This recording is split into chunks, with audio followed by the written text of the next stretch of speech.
Assalamualaikum warahmatullahi wabarakatuh. How are you Sobat English? Nice to meet with you.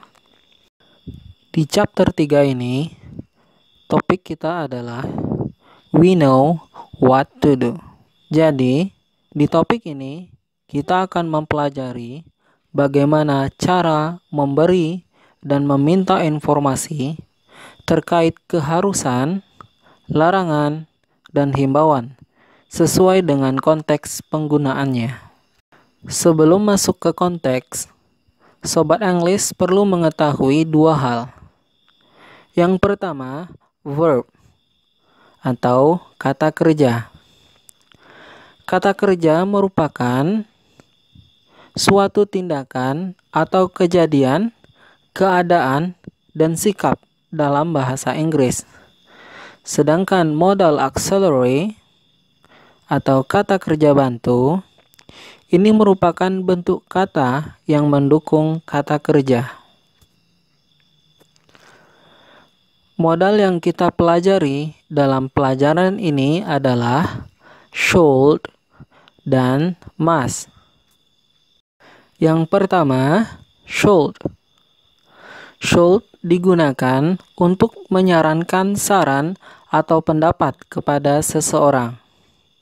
Should mempunyai arti sebaiknya atau seharusnya. Mari kita lihat pattern atau pola dan contohnya. Dalam kalimat positif, pola yang digunakan adalah subject plus should plus verb 1 plus object. Mari kita lihat contohnya. You should clean the floor. Yang artinya, kamu seharusnya membersihkan lantai. Ini seseorang menyarankan untuk membersihkan lantai. Ini berupa sebuah saran, bukan mutlak. Jadi hanya saran. Jadi bisa dikerjakan oleh seseorang tersebut atau tidak. Kemudian bentuk negatifnya, kita menambahkan should not atau bisa disingkat shouldn't. Kita lihat polanya. Subject plus should plus not plus verb 1 plus object. Kita lihat contohnya. You should not clean the floor. Yang artinya, kamu seharusnya tidak membersihkan lantai. Jadi, tinggal ditambahkan not setelah should. Ini mempunyai arti negatif. Mari kita lihat bentuk interrogatif atau pertanyaan. Polanya yaitu should plus verb 1 plus subject plus object. Contohnya, should you clean the floor? Haruskah kamu membersihkan lantai? Ini berupa kalimat pertanyaan. Atau secara keseluruhan, Sobat English bisa melihat patterns mulai dari positif, negatif, dan interrogatif pada layar berikut ini. Baik, sekarang mari kita lihat penggunaan must. Must digunakan menunjukkan keharusan atau kewajiban yang sangat kuat. Ini menunjukkan keharusan. Jadi, orang tersebut yang kita sarankan, yang kita kasih tahu, betul-betul harus mengerjakan apa yang kita katakan. Jadi, must mempunyai arti seharusnya. Mari kita lihat patterns atau pola dan contohnya.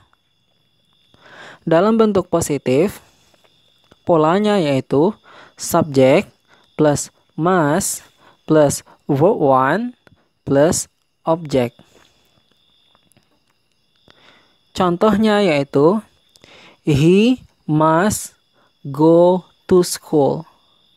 Yang artinya dia laki-laki harus pergi ke sekolah.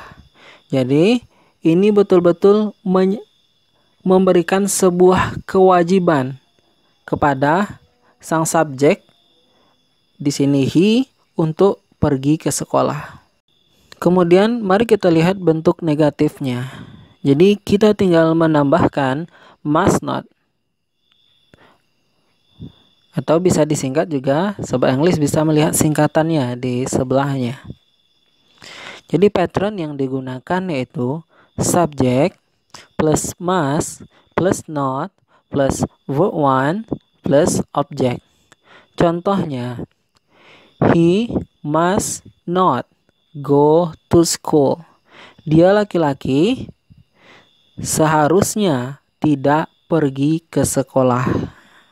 Ini menyatakan bentuk negatifnya. Dalam bentuk interrogatif atau pertanyaan, polanya yaitu must plus subject plus verb 1 plus object. Contohnya, must he go to school? Haruskah dia laki-laki pergi ke sekolah? Kemudian, Sobat English bisa melihat pola secara keseluruhan di layar ini. Mari kita lihat perbedaan secara signifikan dari should dan must. Should digunakan untuk memberikan saran yang seharusnya atau sebaiknya kepada seseorang untuk dilakukan.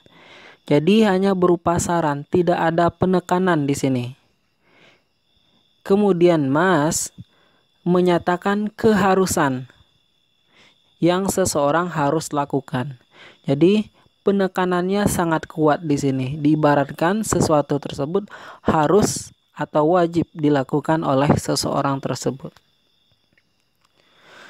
Kemudian Sobat English bisa melihat di layar ini adalah soal-soal yang bisa Sobat English kerjakan. Tugasnya yaitu mencocokkan situasi dengan respon yang harus diberikan. Baik, pertama saya akan memberikan contoh. Kita lihat contoh yang pertama di soal ini. The room is dark. Ini adalah situasinya, yang mempunyai arti kamarnya gelap. Maka apakah responnya? Kita lihat di pilihan ABC ini. Maka respon yang sesuai dengan tersebut adalah you should turn on the lamp. Kamu seharusnya menghidupkan lampu. Ini adalah respon yang cocok untuk situasi dari pertanyaan nomor 1. Nah, sekarang Sobat English silahkan melanjutkan 9 pertanyaan dari pertanyaan-pertanyaan di bawah ini, kemudian cocokkan dari responnya yang ada di sebelahnya. Baik, terima kasih. That is our learning today. Assalamualaikum warahmatullahi wabarakatuh.